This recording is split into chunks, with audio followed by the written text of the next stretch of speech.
Hello everyone, welcome back to the tab. I hope you're doing good and preparing well for your exams. We'll be continuing with our management series wherein we understand the basic concepts from each and every chapter.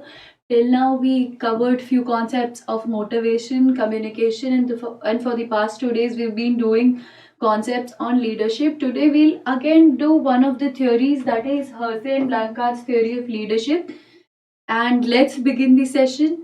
So do stay throughout to understand the basic concepts of the same. Before beginning the session, if you're new at EduTap, I have a very good news for you.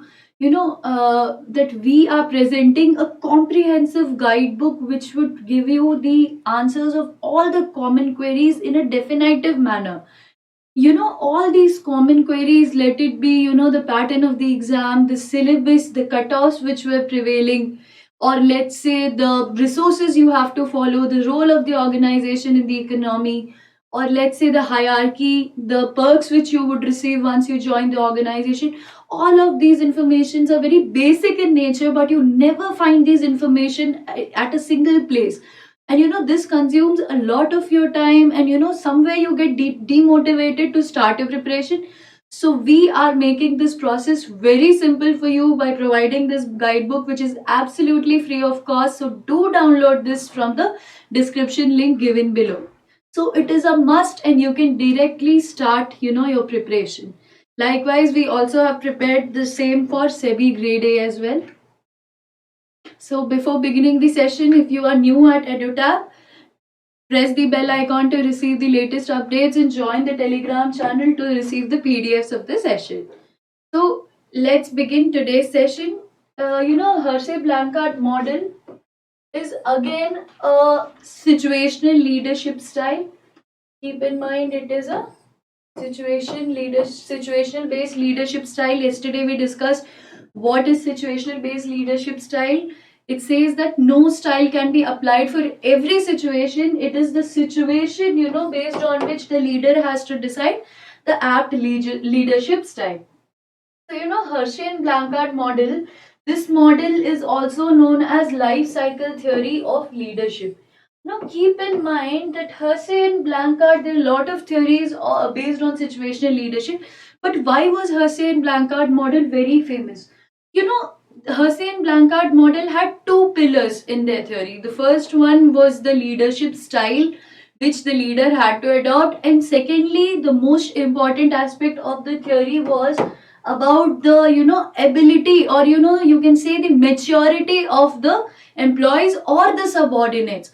This was the first one of the first theories which spoke about or which emphasized on the fact of the ability of the subordinates on which the leadership style would depend, rather than the other concepts which usually covered various factors like environmental situations as a whole. So this is what Hersey and Blanchard theory is. So what did I say? It has two pillars. Firstly, leadership style, and second is the maturity of subordinate. So Hersey and Blanchard said that based on the maturity levels of the subordinate, in which they classified maturity into four types, we learn them in detail today. So based on the maturity, they said that a leader has to determine his leadership styles. So as a whole, what can you say? The leadership style would, rather the effective leadership style, to be more precise, would depend on what factor: the person, the situation, and the task type. This is what creates an effective leadership environment. I hope you remember all these.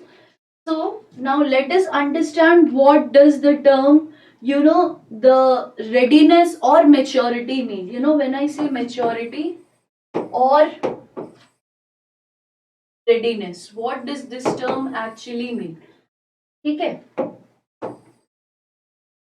So Hersey and Blanchard said that there are two important things which we have to keep in mind when we speak about the maturity of the employee, or the subordinate. What were the two things? The two things were the willingness of the employee and the ability of the employee. So, according to Hersey and Blanchard, readiness had two parameters. What were those two parameters? The first parameter was ability of the employee. Whenever I say ability of the employee, what do I mean? The skills he possesses as a whole. Whether he can carry out the task in an effective way or not is what ability is. And the second factor was his or her overall willingness. What does willingness mean? His motivation or inner call to do the work.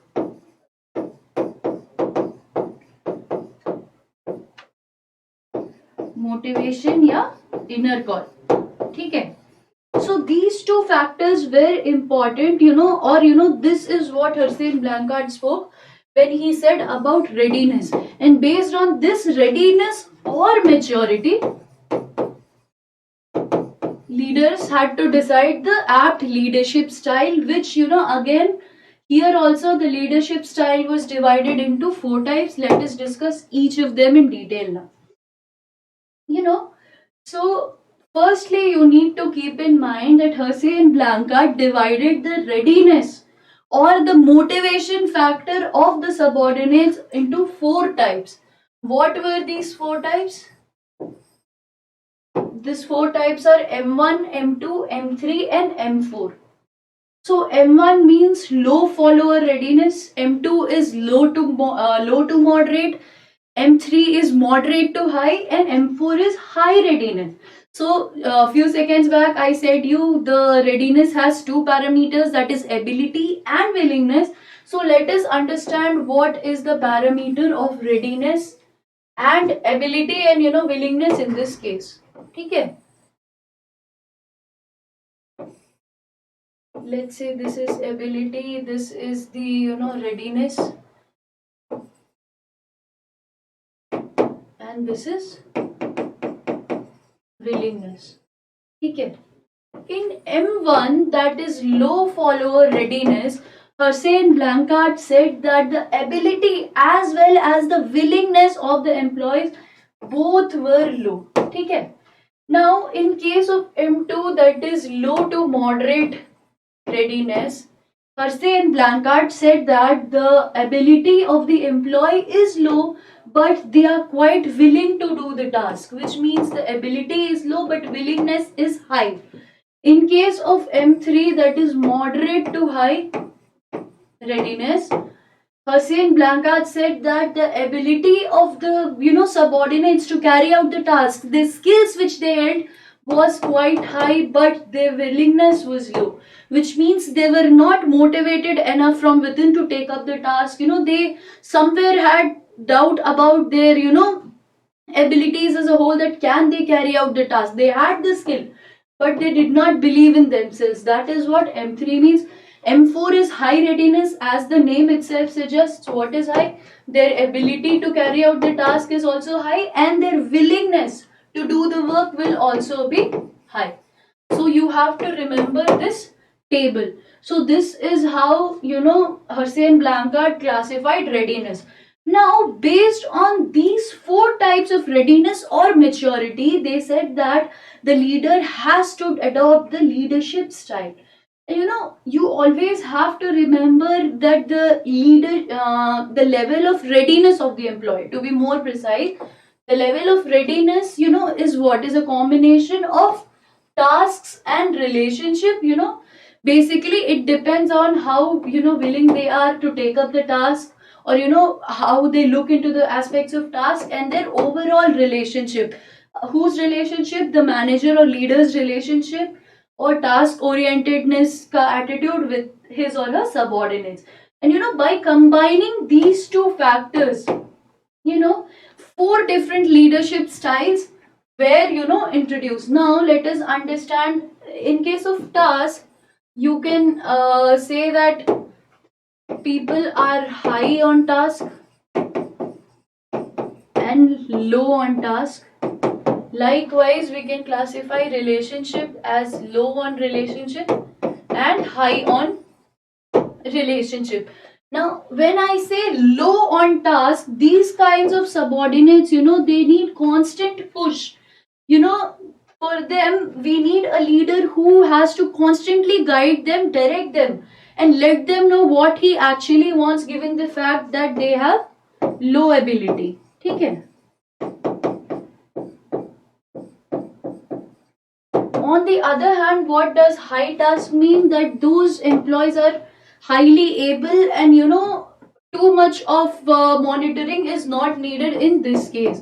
Now, when I say high on relationship, I mean that the manager or the leader has, to constantly take care of the, willingness or readiness or the overall motivation, the needs of the employees. But in case of low relationship, the manager does not get into the, needful aspects of the subordinates, and he's more concerned about the tasks. Now that you've understood what is task and relationship, let us understand these four leadership styles and how did Hersey and Blanchard, equated this with the maturity level. Now, let us see how this is applied. The first, leadership style, let us understand the leadership style first, and then we'll understand which level of maturity के case में what type of leadership will be applied. The first type of leadership style is telling. What does the word telling itself mean? I am telling you something. I'm ordering to do you something. I'm basically ordering that you are supposed to carry out certain tasks, which means I'm low on relationship with you. I'm not going to ask anything about your problems or going to motivate you, but I'm just highly task oriented. I assign you the given task. I give you a proper deadline. That type of leadership style is known as telling. And when is telling used? In case of M1 style of motivation or readiness, what was M1? Both the ability and willingness of the person was low. So in that case, the leadership style which would be used is known as telling. Now let's move to the second leadership style, that is selling. When I say I am going to sell something, what I am going to do? See, I see that the people who work with me are high on task, and they are high on relationship as well, which means they are going good. They understand me in a better way, and these people are have low ability, but they are high on relationship was the case of M2. In those kind of situation, I'll use the technique of selling because I can easily convince them. Now, the next leadership style is participating. What do I mean by participating? That I am low on task and I am high on relationship, which means, in case of M3, wherein the ability of the people was high, but the willingness to carry out the work was low, which means they are the people who are surrounded are quite capable to carry out the task, but they somewhere lack the motivation. In those kinds of situation, the leader need not assign them or force them to do the task because they are not able to do it, but he just has to maintain a high relationship, constantly motivate them, and in that kind of situation we use participating style of leadership. Lastly, M4. What is M4? Wherein the person was highly able and he was highly willing to carry out the task as well. So in this type of situation, the leadership style which is used is delegation. What is delegation? That the leader has low on both task and relationship nature. Matlab, he need not kind of constantly give them the work, or keep on reminding them what people have to do, or maintain a good relationship. Why? Because people are already skilled in case of M4 readiness, which means they are highly able. And why low on relationship? Because they are already self motivated to carry out the task. So in those cases, we'll use M4 kind of. When there is maturity of M4, that is people are highly able and highly willing, we'll choose the process of delegation. So this is how simple Hersey and Blanchard's theory of leadership is. So what he actually did, he simply equated the readiness of the subordinates with with the leadership style. So he classified maturity into four types and leadership style into four types. and then he created a matrix like situation and matched the readiness with the suitable leadership. So all the situational leadership theories believe that there's no leadership style suitable for all situations. Okay, so this is what you're supposed to keep in mind. I hope you enjoyed the session, and the theory was very simple to understand. If you have any queries, do let me know about the same in the comment section. Prepare well. All the best. Thank you.